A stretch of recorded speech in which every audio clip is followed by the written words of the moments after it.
Hey everyone, welcome to the Juniper Links Accounting channel. My name's Caroline and today we're going to go over the autumn budget for 2022 and see what it means for small business owners. So this is mainly aimed at those who are running their own limited company as a director or running it with their partner, for example. And some of the information does apply to sole traders as well and employees. So in any case, stick around to the end of the video and hopefully you'll be able to understand what is going on. So without further delay, let's jump into the personal tax changes starting from April 2023. So in the mini budget, the basic tax rate was going to be reduced to 19%. That will no longer be the case. It will remain at 20%.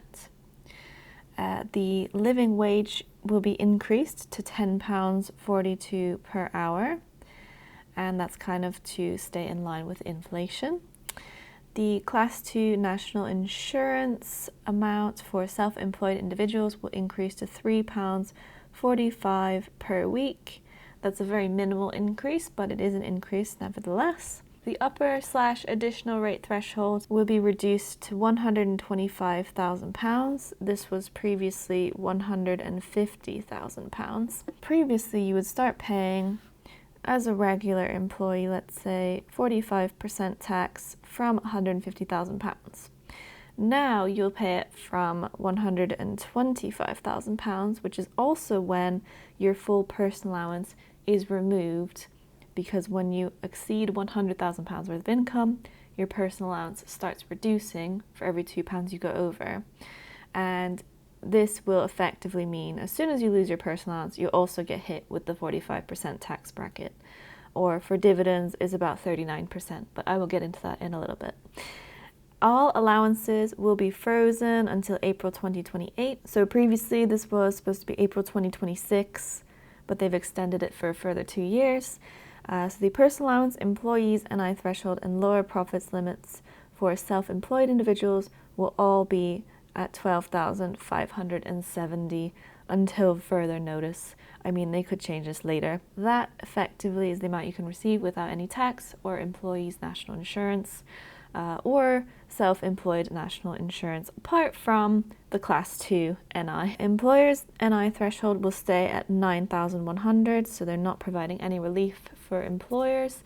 So that means if you're running your own limited company, the employer's national insurance will still need to be paid unless you can claim the employment allowance with 2 or more individuals earning above the NI thresholds. And of course, Scotland does set its own tax rates and thresholds, so they may not necessarily reduce that upper additional rate. We're not sure yet. Okay, moving on to dividend tax changes, again from April 2023. Previously, they announced that this uplift would be removed, but instead they're going to leave it on dividends. And I will mention the one on salary in a second, so just hold on a second there.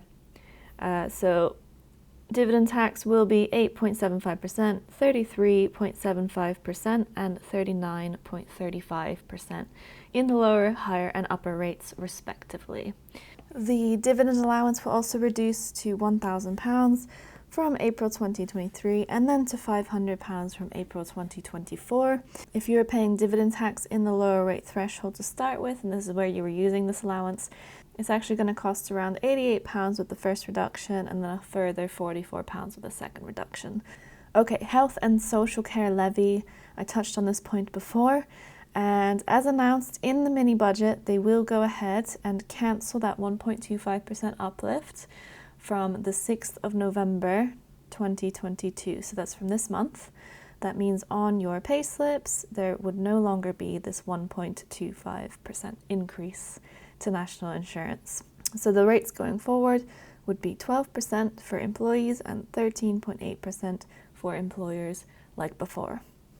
Capital gains tax. So this is one of the first reductions we've actually seen to these allowances. So the capital gains tax free allowance so far is £12,300. So that's for this current tax year ending 2023. From April 2023, they'll be reducing this allowance to £6,000 and then they'll reduce it to £3,000 from April 2024. So these could change, but as far as we know, they will go ahead with these reductions. And the capital gains tax rates are currently 10% in the lower rate. This is 18% for property gains, and then 20% for the rest, and 28% in this case for property. Okay, moving on to corporation tax and the annual investment allowance. So unfortunately, with the mini budget, they were planning to cancel this increased corporation tax, but now they're going ahead. So this will be 25% corporation tax for companies with profit above £50,000. And there will be marginal relief for profits between 50,000 and 250,000. So between these two amounts here of profit, not turnover, it's not, it is the profit figure, so that's the income after expenses. If your company falls between these two figures here, there's £50,000 and £250,000, the corporation tax rate will effectively change between 19% and 25%, with it increasing the higher your profits are, effectively. And I will touch on how that's calculated in a second here. So the annual investment allowance threshold will remain at £1 million. They're not actually reversing that from the mini budget, so that's good news. And yes, I will be making another video to explain this marginal relief in detail because it is a bit strange, but I'll give you the simple method for this video. So examples of the corporation tax increase, as we can see here, if you're earning £50,000 in profit through your limited company, the corporation tax rate will stay at 19%. As soon as you go above 50,000, it'll start increasing gradually. So at £75,000 profit, you'll have a tax rate of 21.5%. At 100,000, you'll have 22.75%. And at 150,000, you'll have a 24% tax rate. Effectively, how you can calculate this is the first £50,000 of profit will be 19% as before. And then a flat rate of 26.5% is applied on the rest of the profits up to £250,000. Let's say your business earned £225,000 in profit for the year, and these changes are in effect now. So if we do 225,000, subtract 50,000, because that's going to be taxed at the lower rate, we get 175,000. So this one here is 19%, and this one here is 26.5%. If we multiply that 175k by 26.5, we get a liability of 46,375, and then the liability in the lower rates on the 50,000 is £9,500.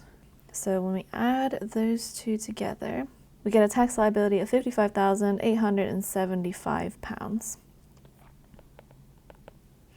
Okay, and if we divide that by the total 225,000, we get an effective tax rate of 24.83%. Once you hit £250,000 or more, then only the main rate applies at 25%. So there's no more marginal relief after £250,000. So for the smallest companies that are earning £50,000 profit or less per year, your tax rate will not change from April 2023. Okay, next up we've got IR35 Reforms. Again, in the mini budget, they decided that they were going to remove the reforms introduced in 2017 and 2021. That's no longer the case. The IR35 legislation will remain as it is, with maybe they might review it at some point because it doesn't really work that well. So this means medium and large size companies will continue determining a contractor's working status just like they are now. Okay, electric vehicles. This isn't a huge change because actually the vehicle excise duty isn't that high, but from April 2025, they'll be removing the exemption for electric vehicles. This could present a shift in how they will tax electric vehicles in the future, but as of right now, all we know is that it's no longer exempt from this vehicle excise duty. And that pretty much sums up the budget. We do have some links in the description below to the actual statements, the autumn statement for 2022, as well as the current rates and thresholds for employers for the tax year, with that national insurance uplift being removed, so you can see how that changes. And of course, this video is only for informational purposes as always, and is not financial advice. As always, these things can change. So for example, in the spring statement, we might have some kind of emergency changes for the new tax year, but we'll have to see on that one. Thank you so much for watching to the end of the video. I hope you guys enjoyed it and found it useful. If you have any questions or comments, leave them down below and we'll get back to you as soon as we can. If you did find the video helpful, feel free to click that thumbs up button so we know we did a good job. And of course, if you want to see more videos like this, then do consider subscribing to the channel. We're happy to have you, and hopefully we'll see you in the next video. Thanks again and have an amazing day.